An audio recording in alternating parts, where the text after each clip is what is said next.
Jy is ingeskakel op Groot Plaas. Ons gas saam met ons in die ateljee vanoggend Ashley Grimsel en sy is die bestuurder by Voermol Voere. Ashley, goeiemôre en welkom. Môre Doopie, is lekker om hier te wees. So stres op beeste, ons weet daar's baie faktore wat natuurlik 'n rol kan speel as dit kom by die stres van ons diere veral op die plase, maar wat presies veroorsaak stres by beeste op 'n plaas?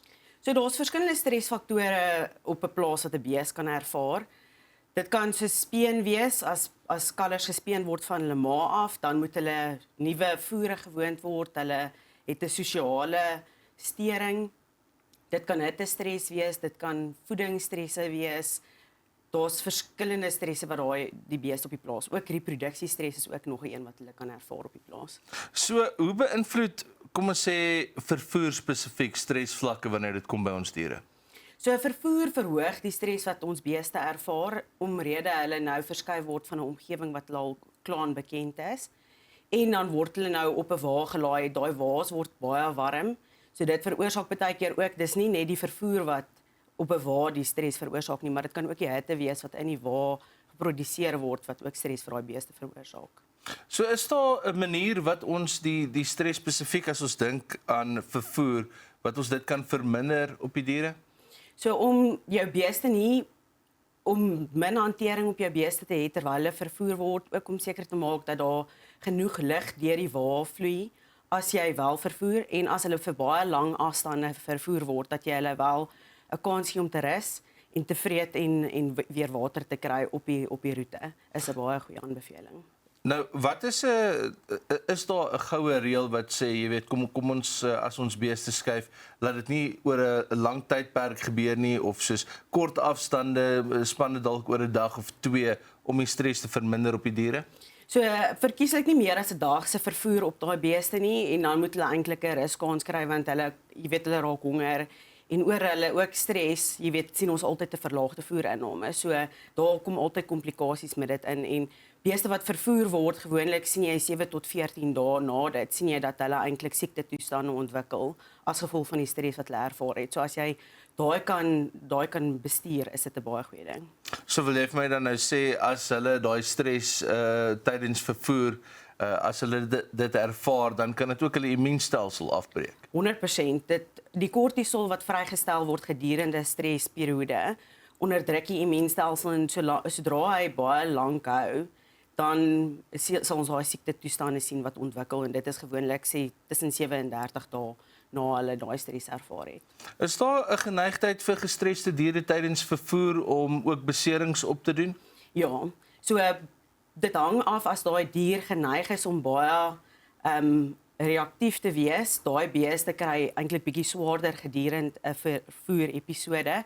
Beeste wat van natuur kalmer is, doen bietjie beter as hulle vervoer word. So beeste kry maar seer as hulle vervoer word, maar as jy ook die regte praktyke en die regte hoeveelheid beeste laai op 'n wa, kan jy dit ook vermy.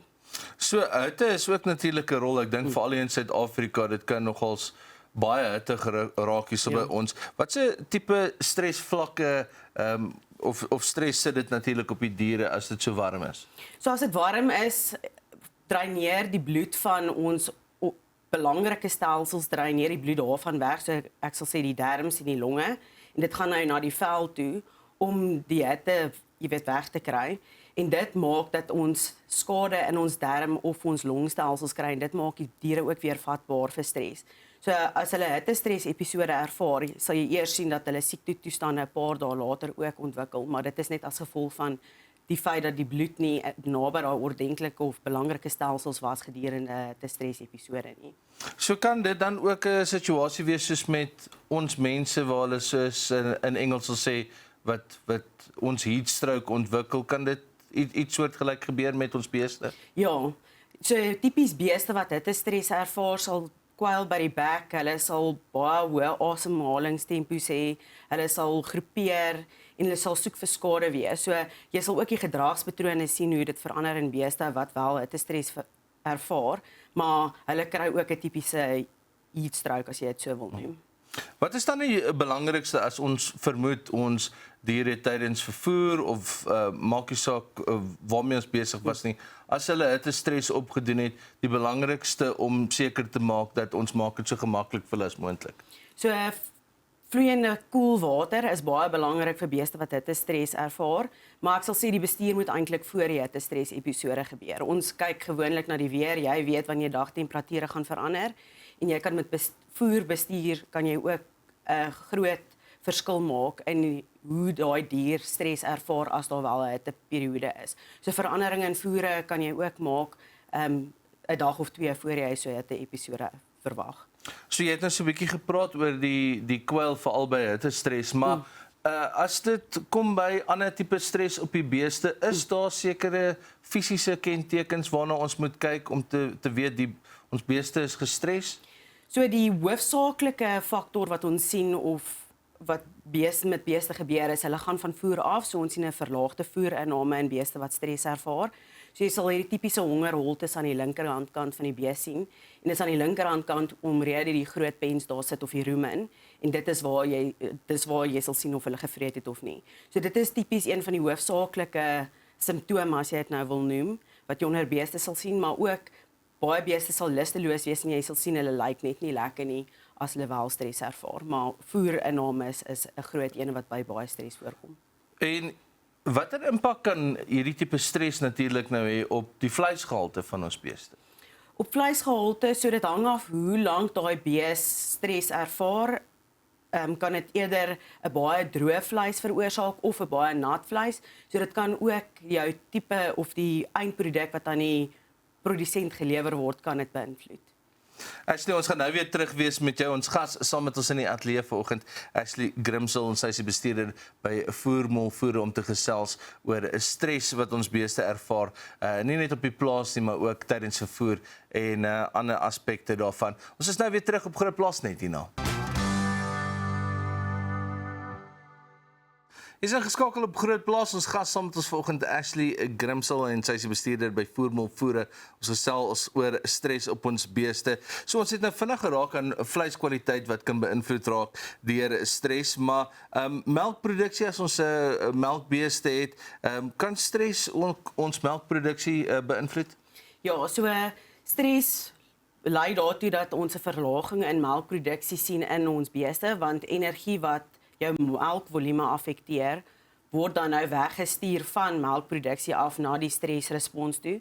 Maar tesame met dit, oor daai immuunuitdaging kom met stres, sal jy sien dat daai beeste dalk ook meer geneig is om 'n mastitis of 'n longkwal of so is te ontwikkel as gevolg van die stres wat hulle ervaar. So dit is nie net op die melkproduksie wat ons daai effek sal sien, maar ons sal ook op die gesondheid van daai beeste sal ons effek sien as gevolg van stres. So as ons dink aan hanteringstegnieke in verskeie aspekte van ons beesboerdery, hoe belangrik is dit om te help om die stres te verminder oor die algemeen? Hanteringstegnieke is baie belangrik. Ek sal sê jy moet nie geraas maak terwyl jy beeste hanteer nie. Jy moet ook nie honde hê wat blaf wat nie die beeste gewoond is as jy wel beeste werk nie. Prof Temple Grandin uit die FSA het verskriklik baie navorsing en goeie navorsing gedoen oor hanteringstegnieke om stres te verminder gedurende hantering by beeste. So dis ook 'n baie goeie een om na te kyk. En ek sal sê as jy beeste wel hanteer in warmer dae, moet jy dit in die oggende verkieslik doen. En as dit nou wel op 'n warm dag is wat jy beeste skuif hulle stadig, laat hulle ook nie hittestres ontwikkel terwyl jy hulle ook nog hanteer het nie. Dan jy het bietjie vroeër daaraan geraak, maar voeding kan 'n baie groot rol speel by veral die vermindering van stres. Hoe so? So voeding is waar die dier die voedingsstowwe inkry om immuniteit te kan verseker en onderhou.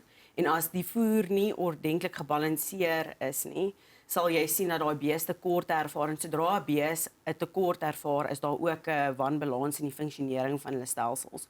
So sodra daai gooi jy die hele appelkar om en die impak van stres is net al hoe groter op daai beeste as hulle al klaar 'n immuunuitdaging ook het as gevolg van wanvoeding.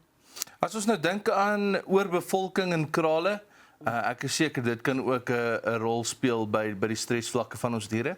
Ja, so as daar te veel beeste in 'n kraal of 'n kamp aangehou word, daai vermenging van die beeste veroorsaak ook dat die sosiale struktuur tussen daai beeste gestabiliseer word, en dit is baie negatief. Dit is een van die grootste stressors wat 'n bees eintlik kan ervaar.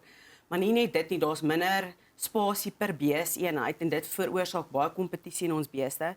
En dit is ook sleg sê nou vir jou meer skamerbeeste as ek kan sê, want hulle kry gewoonlik die swaarste. Hulle kom nie by voer en by die water uit nie en daar is ook kompetisie by die bakke. So dit is baie negatief as daar te veel beeste staan.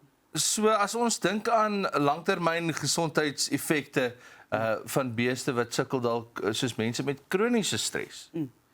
So ons kry eers akute stres. Akute stres gebeur, jy weet dit is stres wat onder 24 uur. Daar is die onderdrukking van die immuunstelsel is belangrik, want dan kan die dier veg of vlug en hulle kan baie vinnig herstel. Maar sodra dit meer as 24 uur duur, dan word dit kroniese stres. En daai lang aanhoudende kortisol wat vrygestel word onderdruk die immuunstelsel en dit veroorsaak dat siektetoestande by daai beeste ontwikkel. En dis soos wat ek ook gesê het, 7 tot 30 dae na die tyd sê jy sien hulle ontwikkel longkwale, daar's spysverteringsmoeilikheid in daai beeste. So dis die negatiewe effek van kroniese stres. Nou wanneer ons vermoed dat ons diere het kroniese stres, is daar medikasie wat kan gebruik word om hulle aan te help? Daar is sekere medikasies en hulpmiddels op die mark beskikbaar wat jy kan gebruik om hulle te help met stres hanteer. Maar ek sal sê om jou stres te bestuur, dit wat jy kan bestuur, moet jy tot jou beste vermoë bestuur. En dit voor die tyd te probeer bestuur, ook met voedingspraktyke is ook belangrik. En hoe kan boere tydens speentydperke ook 'n bietjie stres verminder? So gedurende speen, daar's verskillende speenpraktyke wat boere kan toepas wat minder stres by kalvers veroorsaak, ook om kalvers bloot te stel aan kruipvoere voor hulle gespeen word, help ook dat jy hulle immuunstelsel kan ondersteun en seker maak hulle is voere gewoond na hulle wel gespeen word sodat jy die stres in daai kalvers kan verminder. So kom ons eindig gou af met net 'n vinnige paar praktiese wenke vir boere om stres te beperk. So ek sal sê beeste wat voerkraal toe gaan, ek sal nie as jy weet wat se praktyke stres veroorsaak, moenie laat dit op dieselfde tyd plaasvind nie. So moenie 'n kalf speen op 'n trok laai en in 'n voerkraal sit nie. Probeer daai uitspasieer, so jy kan 'n veldvoorbereidingsstelsel ook gebruik om daai kalvers voor jy voerkraal toe gaan en voedingspraktyke is ook baie belangrik om stres by hulle te bestuur. Fantasties. Ashley, baie dankie vir jou tyd vanoggend. Ashley Grimsel is ons gas gewees vanoggend, die bestuurder van Voermol om te gesels oor stresse wat ons by beeste beleef. Dit is al wat vir ons tyd het. Ons hoop dit 'n wonderlike dag en ons sien mekaar weer môre.